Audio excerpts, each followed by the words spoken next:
Au début régnaient les ténèbres. Et soudain, le Big Bang a donné naissance à des éléments dont l'expansion est infinie.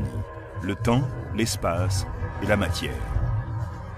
Chaque jour, de nouvelles découvertes éclairent les mystères stupéfiants et mortifères de cet endroit que nous appelons l'univers.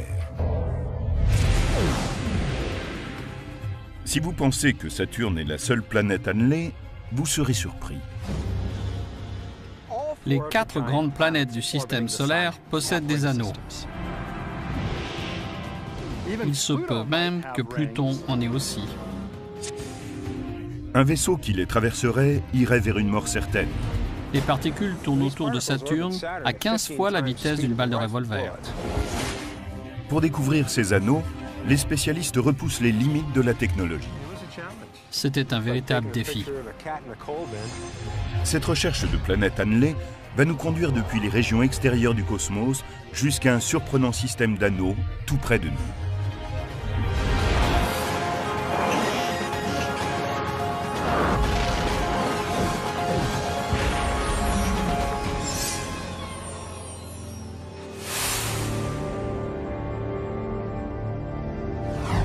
Voici la 6e planète à partir du Soleil. Vous ne la reconnaissez pas? C'est parce qu'il manque quelque chose. Sans ces célèbres anneaux, Saturne ne serait qu'une planète comme une autre. Ce sont eux qui font sa beauté. L'enthousiasme qui naît lorsqu'on voit les anneaux de Saturne à travers un télescope est inexprimable. C'est une vision tellement merveilleuse. Tout le monde est en admiration devant les anneaux de Saturne, depuis leur découverte par Galilée en 1610. Dès lors, forts de ce qu'ils avaient appris grâce à Saturne, les astronomes sont partis à la découverte d'autres planètes annelées. Mais quand on observe les anneaux de Saturne, que voit-on exactement? La perfection que nous admirons depuis la Terre dissimule une scène de chaos. Les objets s'entrechoquent et rebondissent les uns contre les autres. Une sorte de champ de débris, glacé et chaotique, tourne autour de Saturne. Avec le temps, les chasseurs d'anneaux ont découvert que ce long ruban était en fait composé d'une série de 7 grands anneaux situés au niveau de l'équateur de Saturne. Les premières images détaillées des anneaux de Saturne ont été prises par Voyager vers 1980. Ces photos étaient vraiment à couper le souffle.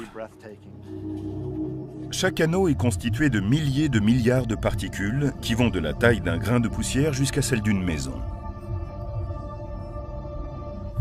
Ils sont très visibles car ce sont les plus brillants du système solaire. Ils étincellent car ils sont très compacts et que les plus gros morceaux réfléchissent particulièrement bien la lumière. Ils sont presque entièrement constitués de glace. Si l'on se plaçait à quelques mètres sous les anneaux de Saturne, on verrait une grande étendue de rochers et de boules de glace, de boules de neige. À travers certaines zones, on pourrait apercevoir les étoiles situées de l'autre côté, tandis que d'autres zones très denses seraient opaques. Ce serait certainement magnifique comme vision. Les astronomes ont simplement désigné les 7 grands anneaux par les lettres de l'alphabet, et ce, dans l'ordre où ils les ont découverts. A, B, C, D, E, F. Et le dernier, détecté en 1980, G. Les chasseurs d'anneaux ont découvert un système qui s'étend sur une zone de 290 000 km de diamètre. D'un bord à l'autre, les anneaux sont 2 à 3 fois plus larges que la distance qui sépare la Terre de la Lune. Ils sont assez vastes. Ce qui est incroyable, c'est que les anneaux sont tout à fait plats. Ils font moins de 3 mètres d'épaisseur. Ils sont très plats, un peu comme une feuille de papier, mais de la taille de Central Park. Mais ces magnifiques structures sont prises dans un mouvement perpétuel extrêmement rapide. Leurs particules glacées filent autour de la planète à plus de 85 000 km/h. Comme une piste cosmique sans fin sur laquelle fonceraient des bolides de course, les anneaux promettent une mort certaine à quiconque s'en approcherait de trop près. Ces particules tournent autour de Saturne à 15 fois la vitesse de celle d'une balle de revolver. Un débris de 5 cm de large pourrait percer un trou fatal dans un vaisseau.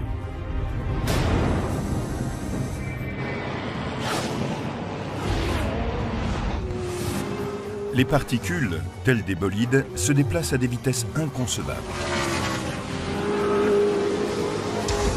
Et chaque particule de l'anneau se déplace quasiment à la même vitesse que celle qui l'entoure. Mais comme malgré tout ils n'ont pas exactement la même vitesse ni la même direction et qu'ils subissent parfois des transformations, ces morceaux de glace se frôlent et se percutent en permanence. Comme des véhicules lancés dans une compétition automobile. La plupart des chocs sont de faible impact et n'ont guère d'effet. Mais parfois, une collision peut projeter une particule à toute allure dans l'espace.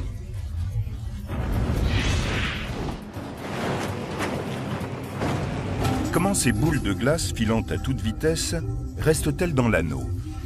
À cause de la force gravitationnelle de Saturne. Si la force gravitationnelle de Saturne cessait soudain, les particules de l'anneau s'envoleraient dans les directions qui seraient les leurs à ce moment précis. Mais la force gravitationnelle de la planète et la vitesse des particules sont en équilibre parfait, si bien que celles-ci décrivent en permanence une courbe qui s'infléchit vers la planète, mais ne s'en approche jamais davantage. Mais Saturne n'est pas seul à posséder une force de gravitation. Les particules ont également la leur et tentent sans relâche de s'attirer mutuellement pour former un objet plus vaste, un satellite, une petite lune.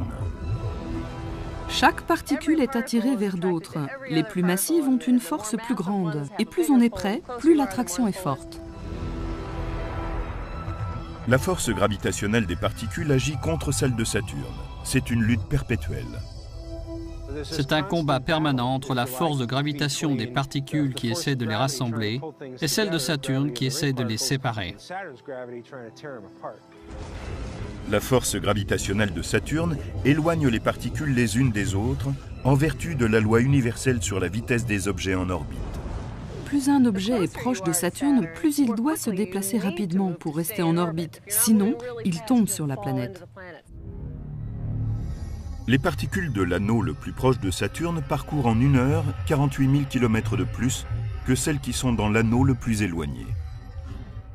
Il suffit qu'un de ces objets glacés soit plus proche de Saturne de quelques mètres pour qu'on observe une légère différence de vitesse.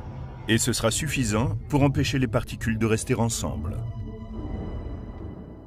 Même sur de petites distances, les particules intérieures se déplacent plus vite que celles qui sont à l'extérieur.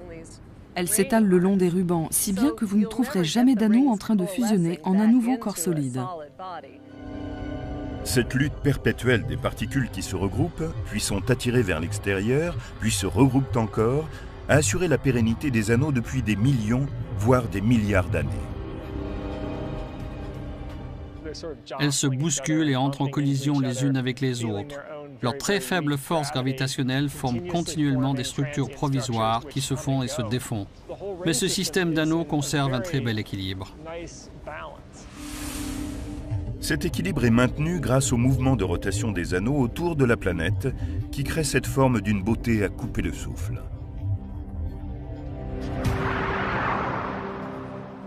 Nous sommes venus dans une pizzeria pour voir comment le disque est la forme naturelle d'un objet en rotation. Nous allons commencer avec un morceau de pâte à pizza qui, lorsqu'il ne tourne pas sur lui-même, ressemble à une boule ronde.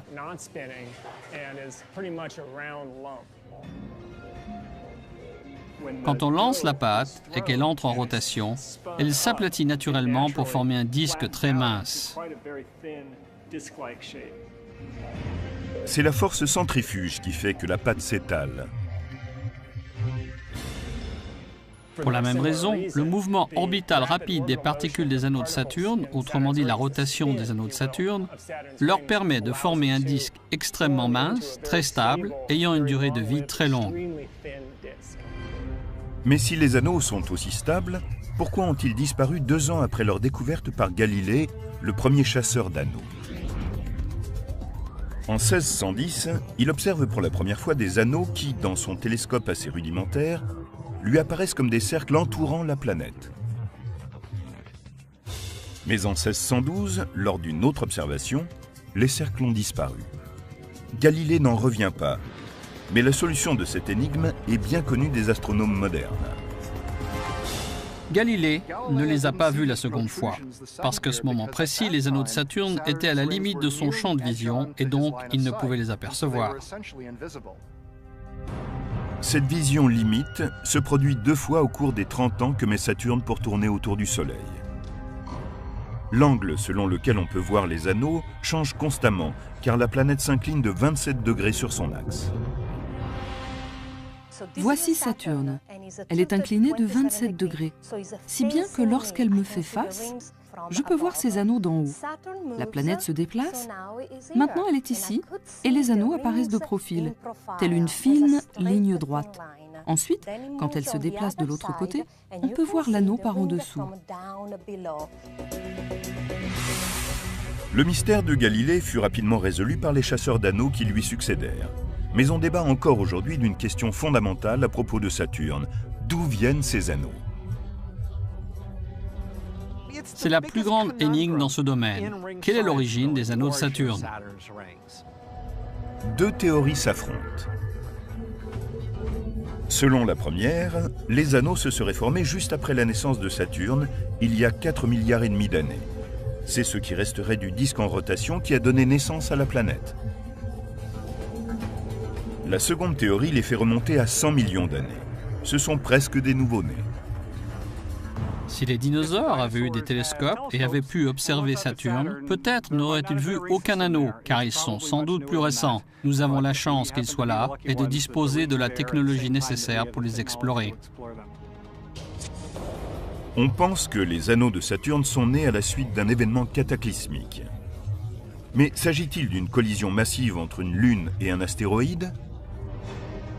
Ou une force invisible aurait-elle déchiqueté une lune en milliards de morceaux?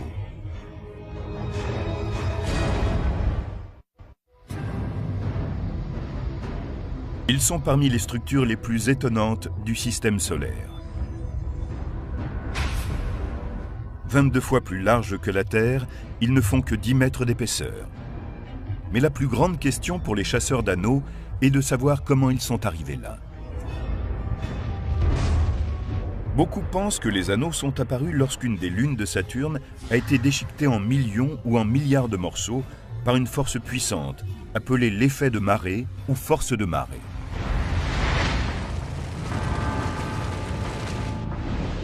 L'effet des marées est une conséquence du fait que la force de gravitation ne s'exerce pas de la même manière sur chaque côté de la planète. Si j'avais un objet massif plus près de cette épaule, il tirerait plus sur elle que sur l'autre, qui est plus éloigné, et cela pourrait m'écarteler. Dans un trou noir où la gravitation est extrêmement puissante, l'effet de marée pourrait déchiqueter quelque chose d'aussi petit qu'un être humain. Vous avez déjà entendu le mot spaghettification? C'est quand le trou noir tire sur vos pieds et vous étire comme un long spaghetti. Dans des endroits moins extrêmes comme notre système solaire, l'effet de marée ne s'exerce que sur de grands objets comme les planètes ou les lunes. Quiconque est allé au bord de la mer a pu observer l'action de l'effet de marée de la Lune sur la Terre. La partie de la Terre la plus proche de la Lune est attirée plus fortement vers la Lune que l'autre partie.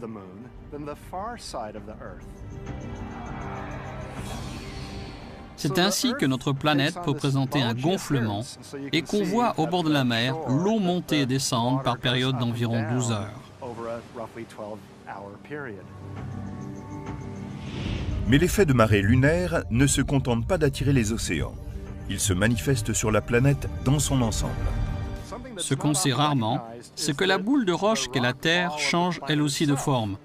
En fait, le diamètre de la planète en direction de la Lune est plus long de quelques mètres que le diamètre perpendiculaire à la Lune, parce que toute la matière de la planète est étirée vers la Lune. Toutes les planètes génèrent un effet de marée sur leur lune. Comme elles sont plus grandes, elles ont une force de gravitation plus puissante et des effets de marée plus importants.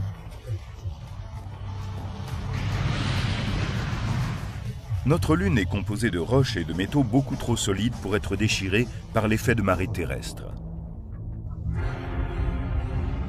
Mais certaines des lunes de Saturne étaient des agglomérats peu compacts de glace, de poussière et de roches, parfois appelés empilements de débris. Un empilement de débris est un peu comme un tas de neige. Il a été rassemblé sans aucune véritable force, juste de petites forces de surface. Ce sont des objets peu compacts.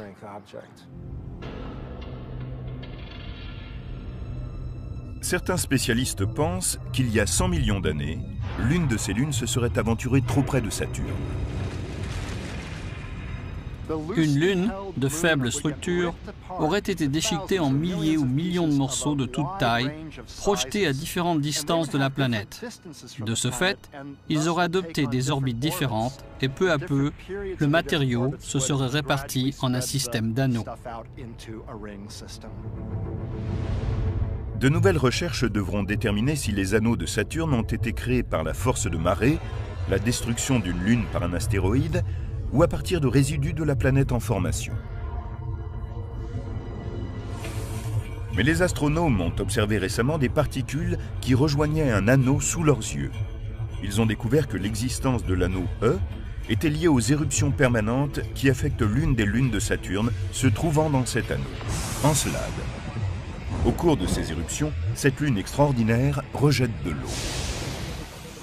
L'eau s'élève en geyser et gèle instantanément, un peu comme ce qui se produit dans les machines à neige des stations de ski. Ces jets de particules gelées, lancés à des centaines de kilomètres du satellite, sont entrés en orbite autour de Saturne et ont formé l'anneau E.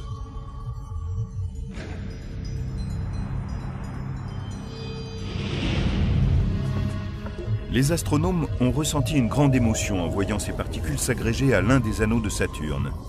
Mais ils ont eu une autre surprise cachée dans les particules microscopiques de l'anneau E.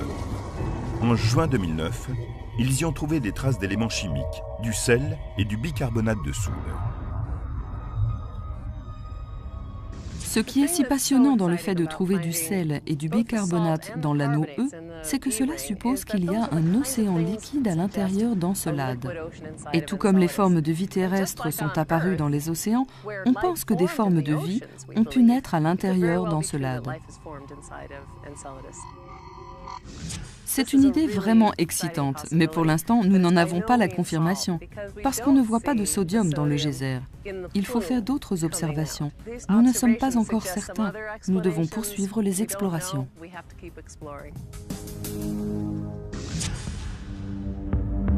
Les astronomes reçoivent chaque jour de nouvelles données à propos de Saturne et de ses anneaux grâce au vaisseau spatial lancé en 1997, la sonde Cassini-Huygens. La sonde Cassini est à peu près de la taille d'un autocar scolaire. C'est le plus grand vaisseau interplanétaire que la NASA ait construit. Après un périple de 7 jours, Cassini est devenu le premier vaisseau spatial en orbite autour de Saturne. Il a permis aux hommes d'être aux premières loges pour apercevoir la 6e planète à partir du Soleil, ainsi que ses anneaux. La sonde Cassini a déjà fait plus d'une centaine de fois le tour de Saturne. À la fin de la mission, elle en aura sans doute fait 200 fois le tour. Cassini s'est approché de Saturne comme on ne l'avait encore jamais fait. Les images qu'elle a prises ont révélé un monde sauvage de formes changeantes et d'une variété surprenante. D'une certaine distance, on pourrait penser que les anneaux sont un corps solide qui se déplace majestueusement autour de la planète. Mais ce n'est pas du tout cela. Ils suivent un processus très chaotique. Quand on étudiait les anneaux, on avait un peu l'impression de faire de la géologie, mais maintenant, c'est davantage comme étudier la météo. À la stupéfaction générale, Cassini a montré les particules d'un anneau formant une vague imposante. Aperçue pour la première fois en 2009, celle-ci a grandi jusqu'à la limite de l'anneau, atteignant une hauteur terrifiante de plus d'1,5 km. Les anneaux eux-mêmes sont très minces. Ils ne font que 10 mètres d'épaisseur. C'est donc comme si vous étiez sur un lac de 10 mètres seulement de profondeur et qu'une vague d'1,5 km vienne droit sur vous. C'est vraiment extraordinaire. Cette déferlante planétaire est provoquée par les effets gravitationnels d'une lune de 9 km de large seulement, Daphnis. Elle est tellement proche de l'un des anneaux de Saturne que sa force de gravitation est assez puissante pour donner naissance à ces gigantesques vagues. Cela montre à quel point l'interaction entre les lunes et les anneaux est puissante et remarquable. Ces vagues ne sont qu'une des manières dont les lunes impriment leur marque sur les anneaux. Elles transforment aussi la forme des anneaux, si bien qu'on a des espaces, des bordures et des divisions très claires entre eux. Les satellites qui délimitent ces bordures et ces divisions sont appelés des satellites bergers. L'anneau F de Saturne est encadré par 2 lunes de ce type qui rassemblent les particules en anneaux. Ces satellites, Prométhée et Pandore, sont comme les cow-boys de Saturne. Ils ont la même fonction que les vachers dans les ranchs. C'est bon, on y va.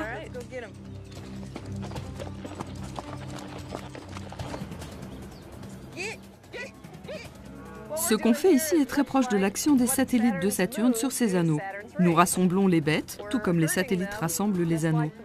Par exemple, Prométhée et Pandore permettent à l'anneau F de tenir ensemble.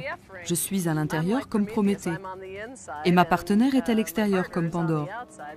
Nous mettons le troupeau en file indienne, tout comme les satellites ou les lunes, qui organisent les anneaux. Quand un satellite entre en interaction avec la particule d'un anneau, elle peut l'envoyer sur une orbite plus lointaine ou plus proche de la planète.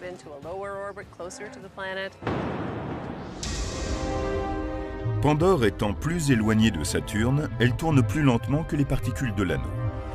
Si l'une d'entre elles s'égare, la force gravitationnelle de Pandore l'attire, la ralentit et la fait retomber dans l'anneau.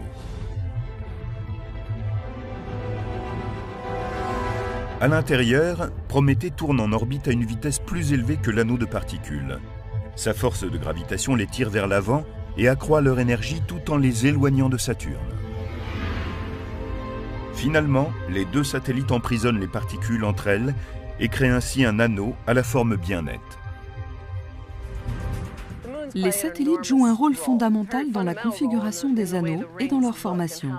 Ils peuvent rassembler les particules dans les anneaux, de sorte qu'on a des espaces, des bordures et des divisions très claires entre les anneaux. Ceux-ci sont donc complètement dominés par leurs satellites, du début à la fin. Les rubans étincelants de Saturne ont conduit à la recherche d'autres anneaux. Mais pendant des siècles, ce sont les seuls que l'on connaissait. Les chasseurs d'anneaux rêvaient d'en découvrir d'autres. Ils soupçonnaient leur existence, mais n'apercevaient rien de comparable à ceux de Saturne. À la fin du XXe siècle, une petite équipe d'astronomes dirigea son télescope sur Uranus pour mieux connaître l'atmosphère qui l'entoure. Ils n'étaient pas des chasseurs d'anneaux, mais leur mission les conduisit à la plus grande découverte dans ce domaine depuis plus de 300 ans.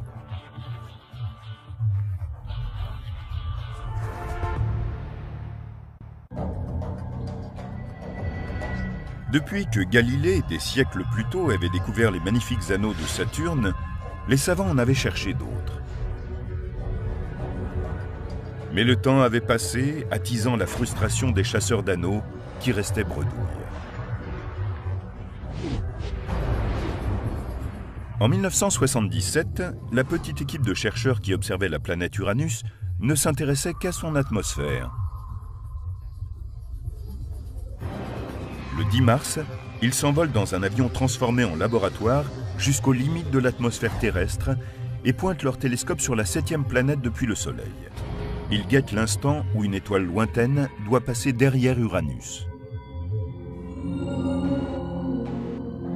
Ils étaient en train de mesurer la luminosité de l'étoile au moment où elle passait derrière la planète, car, de cette manière, on peut étudier la structure de l'atmosphère d'une planète.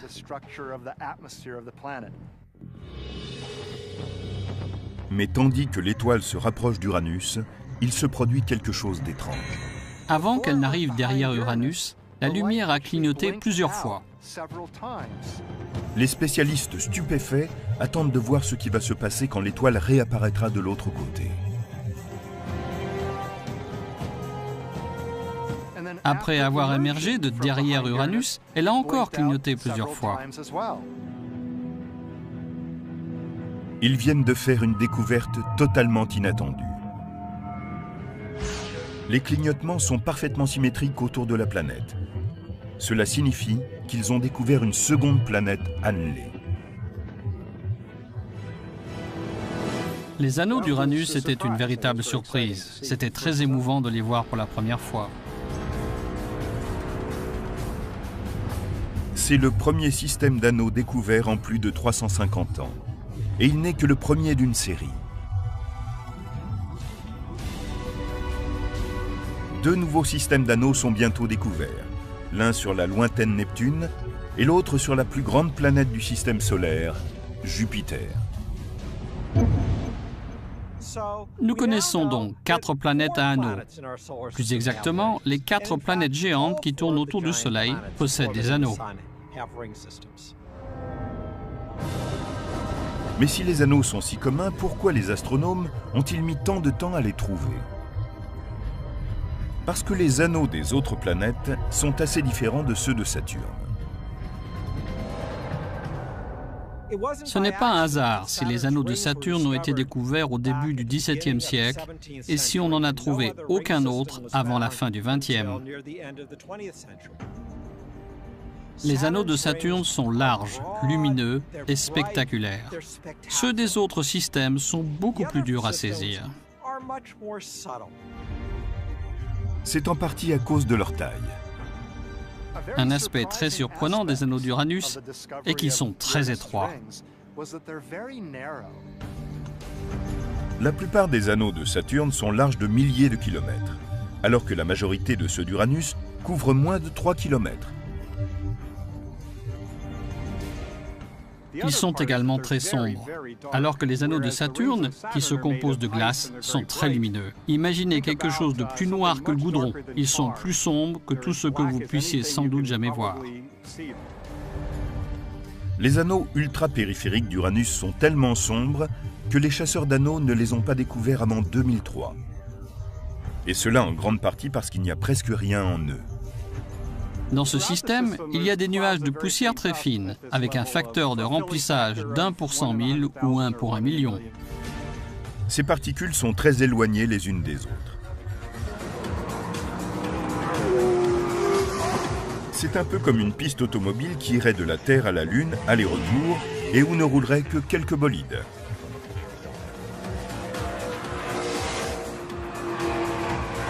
C'est une différence radicale avec les anneaux de Saturne, où les particules sont souvent très proches les unes des autres, pare-choc contre pare-choc virtuel.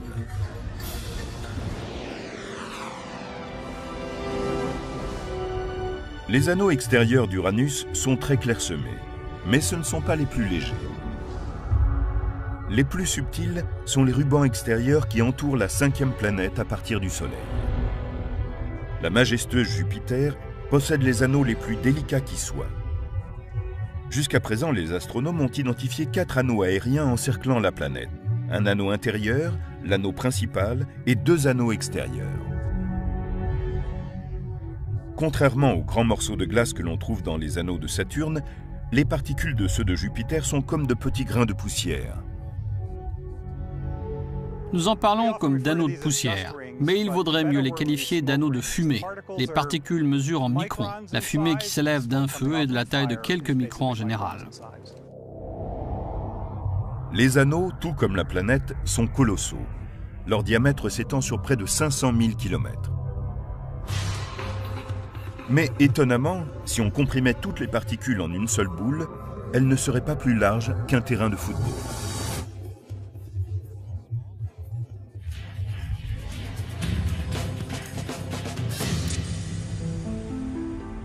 Il y a très peu de matière dans les 2 rubans extérieurs. Ce sont les anneaux les plus légers que l'on ait jamais détectés dans notre système solaire.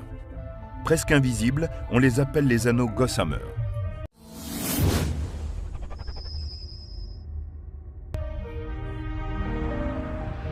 Vous pourriez être à l'intérieur d'un anneau Gossamer de Jupiter et ne pas vous en apercevoir. De temps en temps, vous sentiriez quelque chose sur votre combinaison spatiale quand une particule de poussière vous frôlerait. Les rubans de Jupiter sont si imperceptibles que c'est en cherchant des anneaux autour de Neptune que les spécialistes ont trouvé des preuves à l'appui de ce qui représentait pour eux la plus grande énigme. Dans les années 1980, on a soupçonné Neptune de posséder aussi des anneaux. lorsque le matériau de cette région a bloqué la lumière d'une étoile qui allait passer derrière la planète. Grâce à la technique qui avait permis de détecter les anneaux d'Uranus, les astronomes tentent une cinquantaine de fois de trouver les anneaux de Neptune sans obtenir de résultats concluants.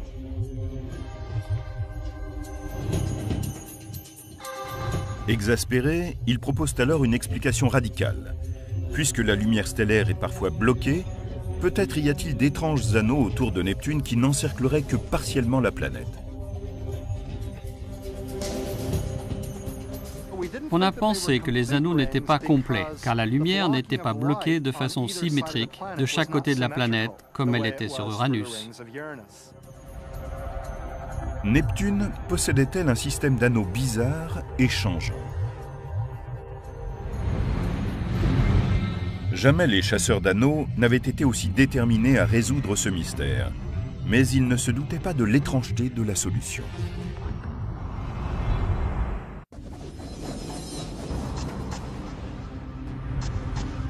Depuis plus de 350 ans, les seuls anneaux que l'on connaissait étaient les rubans éblouissants de Saturne. Mais à partir de 1977, en l'espace de 2 ans, 2 nouvelles séries d'anneaux sont découvertes. L'une sur Uranus, l'autre sur Jupiter. En revanche, la recherche d'anneaux autour de Neptune s'éternise, entraînant une grande frustration. Neptune est très éloignée. Comme elle se trouve à une grande distance du Soleil, elle reçoit très peu de lumière. En outre, aucun vaisseau spatial ne s'est dirigé vers Neptune depuis 1989, l'année où Voyager 2 a été lancé vers la dernière planète de notre système solaire. Voyager 2 était la meilleure arme des chasseurs d'anneaux.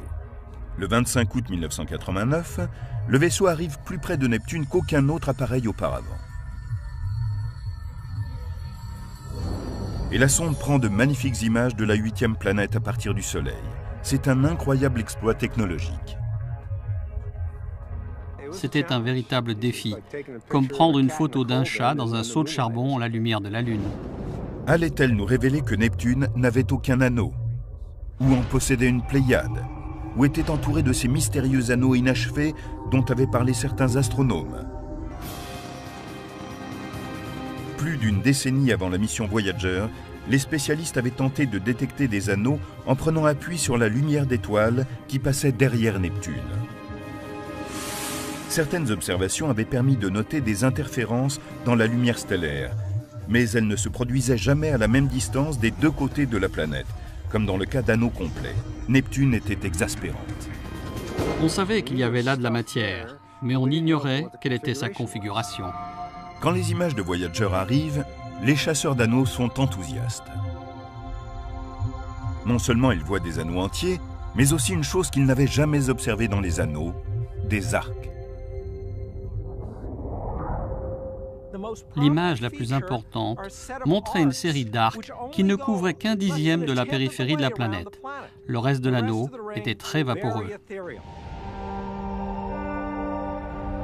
Ces arcs étaient simplement des segments d'anneaux plus brillants et plus épais que le reste du ruban. La quantité incroyablement faible de matériaux dans le reste de l'anneau explique la raison pour laquelle les astronomes n'avaient pas pu détecter les anneaux dans leur totalité depuis la Terre.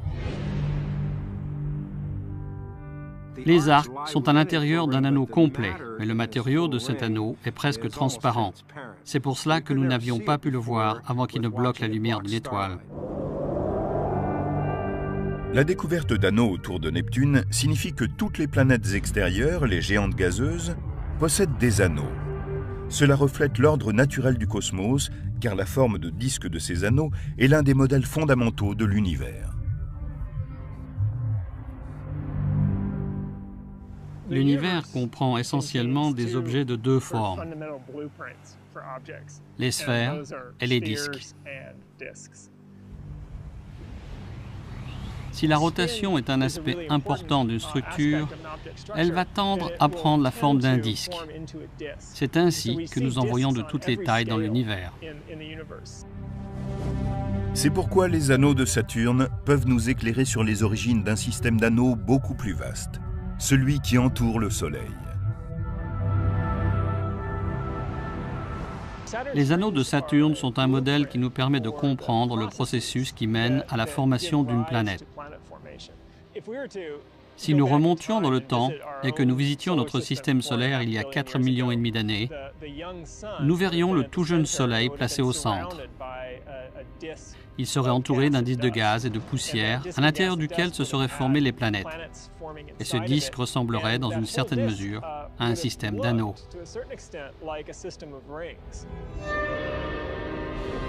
Les premières planètes ont commencé à se former dans le disque de débris. Quand elles se sont agrandies, leur force gravitationnelle a laissé de l'espace dans leur orbite. Les débris qui étaient à l'intérieur de leur champ gravitationnel ont été agglomérés ou expulsés dans l'espace. C'est ce qui est arrivé dans notre système solaire quand Jupiter s'est formé.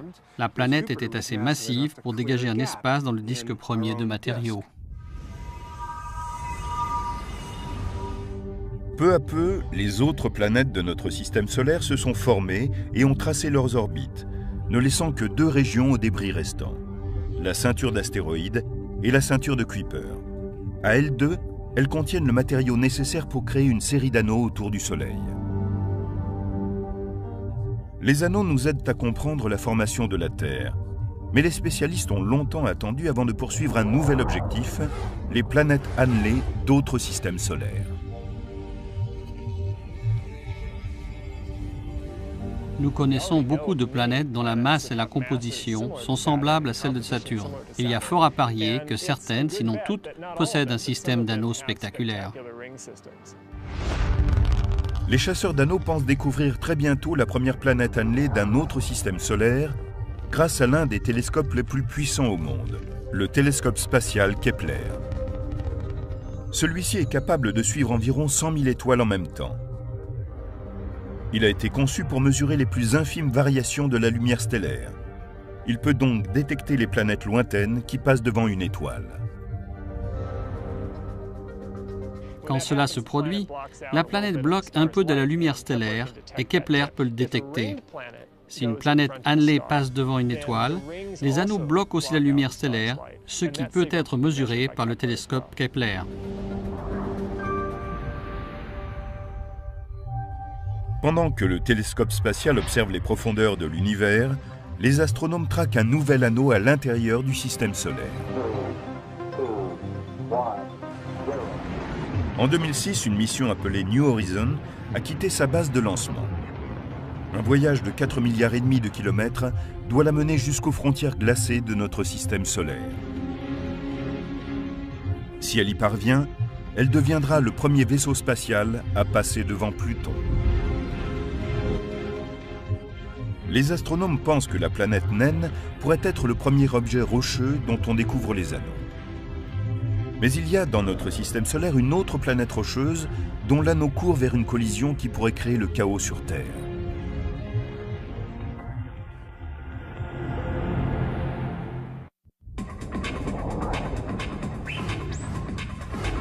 Les 4 planètes extérieures du système solaire sont toutes encerclées d'anneaux. Certains sont éblouissants, certains sont faits de poussière, et d'autres sont incroyablement vaporeux. Mais les chercheurs s'intéressent maintenant à un autre anneau, le plus lointain de tous. Il encercle une roche froide, appelée Pluton. Autrefois, elle était considérée comme une véritable planète, mais elle a été reclassée dans les planètes naines en 2006. En 2015, elle pourrait être la dernière planète annelée trouvée dans notre système solaire. Il se pourrait que Pluton ait des anneaux très légers, ou qu'elle puisse en avoir un jour, qu'elle est dans une région où patrouillent de nombreuses comètes. Si l'une d'elles se rapprochait trop de Pluton, elle pourrait être détruite par la force gravitationnelle de la planète et former temporairement un anneau. La mission New Horizons a déjà parcouru le tiers du chemin qui l'a conduit à son rendez-vous avec Pluton. Les images qu'elle transmettra en 2015 pourraient nous révéler si cette planète naine possède des anneaux. Mais il y a peu, les spécialistes pensaient trouver un nouveau système d'anneaux autour du voisin le plus proche de la Terre, Mars. On s'est longtemps demandé si Mars pouvait posséder un système d'anneaux. Cela remonte aux années 70. Aujourd'hui, on se rend compte que, où que l'on regarde dans le système solaire, on voit de petits satellites auxquels sont associés un petit anneau. 2 petits satellites, ou lunes, tournent autour de Mars. Chacun ne fait pas plus de 30 km de large. Les astronomes ont pensé que ces lunes avaient produit suffisamment de poussière pour former un anneau fragile. Ils produisent des nuages de poussière, nous en sommes certains. La seule question est de savoir quand et comment cette poussière se transforme en anneau. Au XXIe siècle, lorsque les spécialistes ont braqué le télescope Hubble sur Mars, ils n'ont rien vu. On s'y est repris à 2 fois et l'on n'a rien vu. Nous, on commençait à être perplexes. Pourquoi Mars n'avait-elle pas d'anneau? La Terre elle-même possédait autrefois un anneau. D'énormes morceaux de roches brûlantes ont filé à toute allure autour de la planète pendant au moins quelques années, puis ils ont disparu. Comment cela a-t-il pu se produire? Il y a 4,5 milliards d'années, alors que la Terre venait juste de se former, un corps géant de la taille de Mars a percuté notre planète.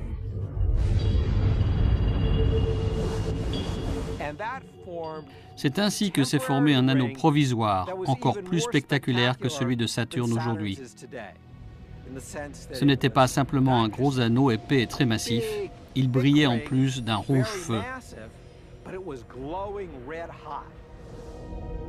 Tandis que la roche en fusion refroidissait, une partie a été rejetée vers la Terre et une autre a filé vers l'espace.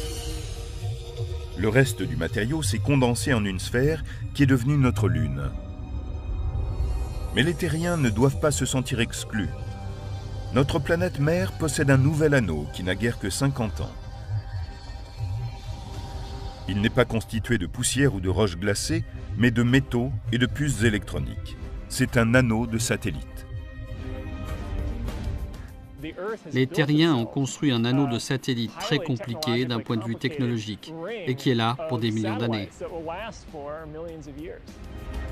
Comprenant près de 400 satellites, c'est le seul anneau connu dans l'univers qui ait été créé par une forme de vie.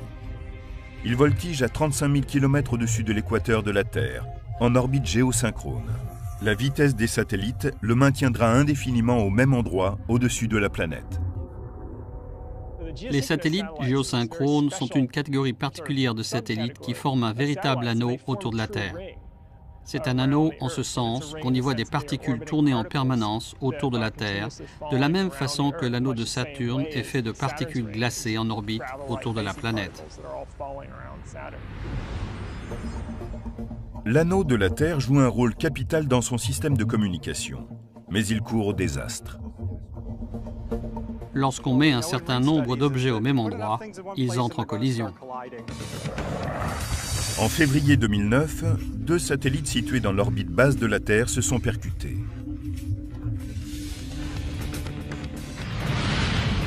Cela a suscité une grande émotion au sein des gouvernements et de la communauté scientifique internationale. 2 grands satellites sont entrés en collision. Ils ont volé en éclats, ce qui fait que nous avons maintenant environ 10 000 objets en orbite autour de la Terre. Chacun d'entre eux est comme une balle de revolver qui se déplace à environ 15 km par seconde et a la capacité de démolir un autre satellite au cours d'un choc éventuel. Tout nouveau satellite arrivant en orbite géosynchrone est comme un bolide qui entrerait en piste pendant la course. Tout nouvel arrivant augmente les risques de collision. Si